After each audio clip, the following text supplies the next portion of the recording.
Après un bon repas, on a l'habitude d'aller mettre nos aliments dans le compost. Mais est-ce qu'on sait vraiment où cette matière-là se retrouve par la suite? Aujourd'hui, dans cette courte vidéo, on s'en va au centre de tri à Bury afin de voir au fil des étapes comment la matière résiduelle est compostée. Ici Simon Raté-Dignard et bienvenue à Accès restreint.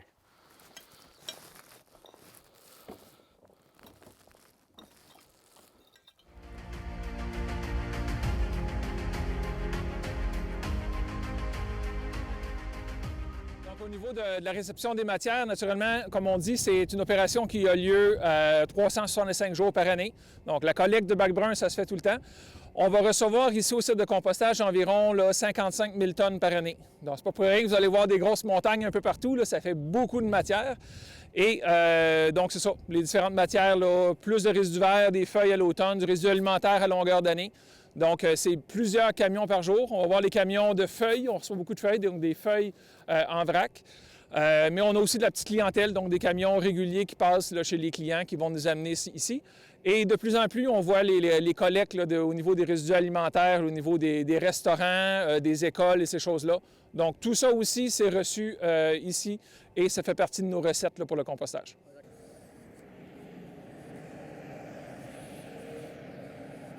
Le compostage, ça se trouve être la deuxième étape. Donc, une fois qu'on a tout reçu, on a bâti nos lots de différentes matières qui sont équilibrées.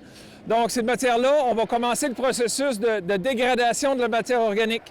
Donc, c'est un processus qui va dégager de la chaleur. Donc, la dégradation des matières organiques par l'action des bactéries et des champignons, ça va dégager de la chaleur, ce qui nous permet de faire les opérations de brassage, d'homogénéisation de l'ensemble du lot à longueur d'année. Donc, on le fait comme on voit ici, même durant l'hiver. Il y a des températures qui vont monter à 55, 60, 65 degrés Celsius à l'intérieur des piles. Donc, il y a assez de masse thermique ici à l'intérieur de la pile que même si on fait le retournement puis en plein hiver, on garde cette masse de chaleur-là à l'intérieur pour que la dégradation, que les bactéries sont bien confortables au chaud, ils dégradent la matière organique. Donc, le brassage de la pelle mécanique va aussi permettre là, de défaire des endroits qui sont plus compacts. L'idée, c'est que tu veux que ta matière soit complètement homogène. Tout ce qui peut se dégrader a toutes les bonnes conditions de l'oxygène, le bon taux d'humidité, l'accès aux nutriments pour pouvoir justement dégrader le carbone. Donc, on vient dégrader, on vient tuer des éléments pathogènes qu'il peut y avoir à l'intérieur.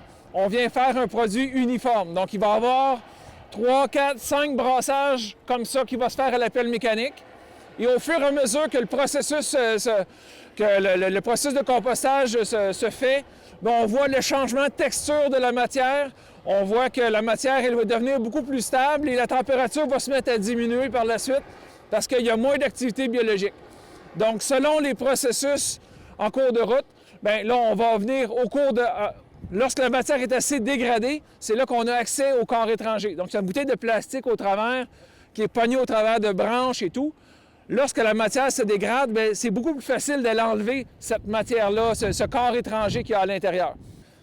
Un morceau comme ça, naturellement, c'est un morceau de bois, fait que ça va être enlevé dans les différentes opérations de tamisage. Fait que là, c'est une matière qui est déjà en compostage actif, on voit la chaleur, mais en cours de procédé, ce qu'on vient faire par les brassages, c'est justement stimuler, répartir, s'assurer que l'air va pouvoir passer au travers, que le processus de compostage va continuer. Mais il y a toutes sortes de choses au travers de ça, de plus gros morceaux, de morceaux de plastique, de matières non compostables.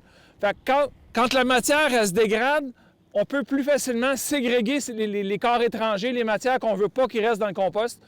Et lors d'opérations de tamisage, on permet de retirer tout ça et de garder un compost qui en contient beaucoup moins et qui va continuer de composter jusqu'à maturité par la suite.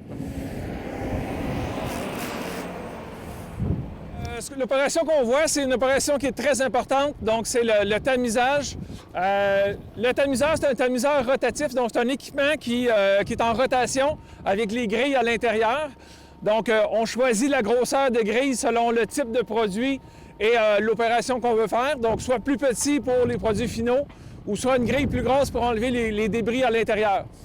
Donc, Et encore là, c'est un peu l'expertise de l'opérateur en fonction du mélange qu'il y a à tamiser, la vitesse du tamiseur, la matière, la vitesse qu'on va doser à l'intérieur pour avoir vraiment le résultat escompté au bout. Donc la matière, elle va tourner, elle va circuler, elle va tourner à l'intérieur, puis les particules fines vont passer au travers. Ça, c'est notre produit fini qu'on veut produire. Puis, on va regarder les corps étrangers ou bien la matière qu'on veut recirculer. Donc, qu'est-ce qui n'est pas tout décomposé dans le compostage, mais on va pouvoir le recirculer à l'intérieur du processus. Beaucoup de morceaux de bois qui n'ont pas totalement été décomposés. Bien, on est dans le recyclage de matière organique. C'est encore la matière qui va servir à aller amender nos différents produits pour continuer le processus de compostage. Donc, cette matière-là, dans 1 an ou 1 an et demi ou 2, bien, elle va être totalement décomposée et elle va faire du compost aussi. Donc, on réutilise le plus possible toutes les bonnes matières organiques pour faire du compost. Donc, ce qu'on voit ici, c'est le compost. Donc, les produits qu'on a vus de la réception au cours du brassage, de tamisage, bien, c'est la même chose. Donc, le bac brun qui est devenu une belle matière organique stabilisée. Donc, un produit qui est conforme. On a des normes à suivre. On a une certification BNQ qui confirme la qualité du produit, la stabilité, la maturité. Donc ça, c'est notre fierté, c'est notre travail qu'on a fait ici.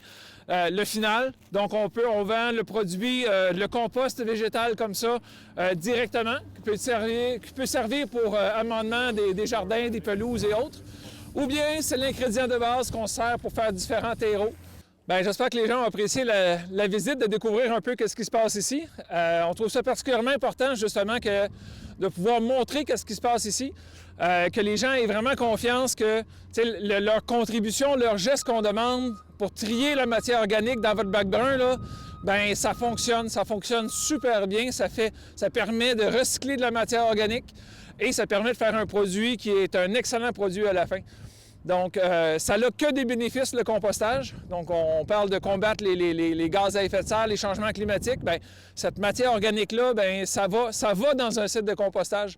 Ça ne va pas à l'enfouissement créer des gaz à effet de serre. Donc, il faut que les gens aient confiance à l'ensemble de la filière. Donc, quand tu mets ton bac, là, vous savez qu'il y a plein de personnes qui sont dédiées à longueur d'année, même durant l'hiver, quand il fait froid, à composter les matières et à transformer justement et pouvoir faire de la matière organique qui retourne au sol, qui vient nourrir le sol et qui nous permet de reproduire de la nourriture puis d'embellir notre milieu de vie.